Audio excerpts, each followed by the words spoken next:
Hello guys, magandang araw, magandang hapon sa ating lahat.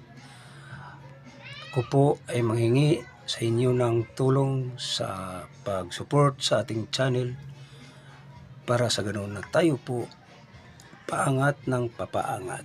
Sana kapag-subscribe, thank you. Walang bibitiw sa bawat isa sa atin para sa ating kinabukasan sa ating bayan. Although nakikita natin mga kababayan para sa ating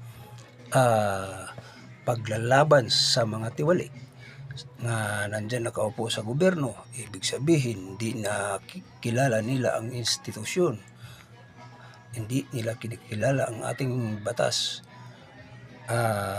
Ang takbuhan nila mga kababayan ang ICC, kasi ang ICC mga kababayan hindi nila kinikilala ang wrong statute sa atin.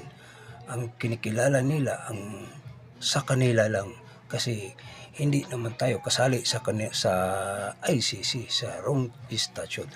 Pero ang ating soberanya ay inaabuso o hindi pagkilala sa ating soberanya, kagaya ni Marcos mga kababayan, na sana sa sunod ay hindi na siya manatili nga siya ay uupo pa pagka-presidente, kasi ang sabi niya ay siya ay magiging mag-extend.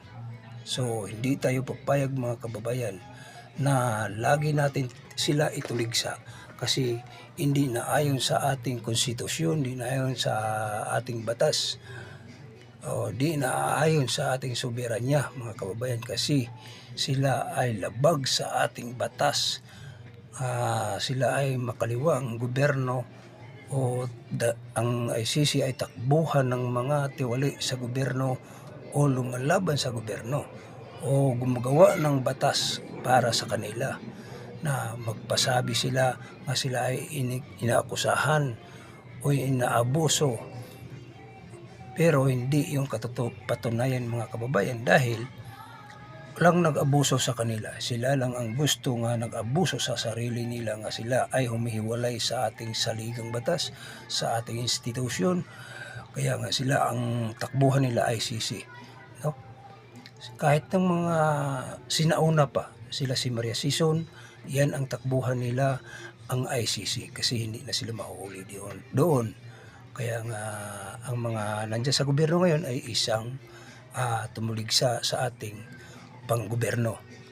So ang ating Duterte nandoon sa ICC,